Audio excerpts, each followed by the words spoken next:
गांव। पिपराहीपुर एक छोटा सा गांव जहां सब एक दूसरे को नाम से नहीं काम से पहचानते थे। आरव सिर्फ 10 साल का, लेकिन दिल इतना बड़ा कि उम्र भी शर्मा जाए। उसका पिता एक मजदूर था, मां बीमार रहती थी और घर में खाने को अक्सर कुछ भी नहीं होता था। एक दिन स्कूल में अनाउंसमेंट हुआ, जो बच्चा सबसे अच्छा दया पर निबंध लिखेगा उसे शहर जाकर पढ़ने का मौका मिलेगा। सभी बच्चों ने अपने अपने पेन उठाए, लेकिन आरव ने सिर्फ एक लाइन लिखी। मेरी मां कहती है, किसी भूखे को खिलाना सबसे बड़ी दया होती है। मैं रोज अपनी रोटी आधी करता हूं। अध्यापक की आंखें भर आईं। उसकी सादगी, उसकी सोच और उसकी भावना ने सबका दिल जीत लिया। शहर के बड़े स्कूल ने उसे स्कॉलरशिप दी, मां का इलाज हुआ और कुछ ही सालों में वही आरव गांव का सबसे बड़ा डॉक्टर बन गया। लेकिन आज भी जब कोई भूखा आता है तो वो मुस्कुराकर कहता है, बैठो, पहले कुछ खा लो, इलाज बाद में देखेंगे।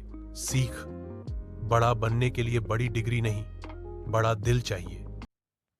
भाग 2, शहर की चुप्पी और आरव की रोशनी। शहर, भीड़, रोशनी, ऊंची इमारतें, लेकिन किसी की आंखों में झांककर देखो तो सूनापन।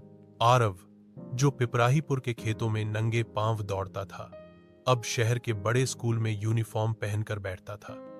लेकिन यहां सब कुछ अजनबी था, भाषा, लोग, अंदाज और भावनाएं। पहले दिन टीचर ने पूछा, तुम्हारा सबसे बड़ा सपना क्या है? बाकी बच्चों ने कहा, डॉक्टर, साइंटिस्ट, कलेक्टर। आरव ने मुस्कुराकर जवाब दिया, मां की आंखों में खुशी लाना। क्लास में खामोशी छा गई। शहर की चकाचौंध में भी उसका दिल गांव की मिट्टी से जुड़ा रहा।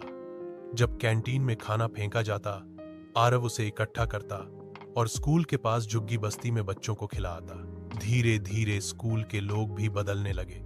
आरव सिर्फ टॉपर नहीं, दिलों का हीरो बन गया। एक दिन मां का फोन आया। डॉक्टर ने कहा, उनके पास ज्यादा वक्त नहीं है। आरव ने भागकर शहर का मेडिकल कॉलेज टॉप किया और स्कॉलरशिप से विदेश में पढ़ा।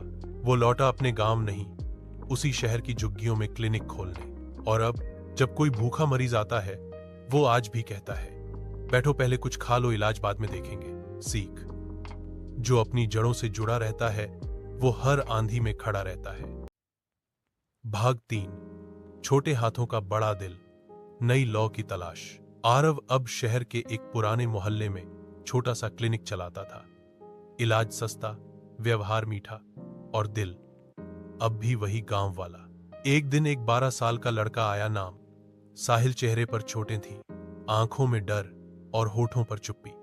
आरव ने दवाई दी, पर सवाल किया, कौन था जिसने मारा?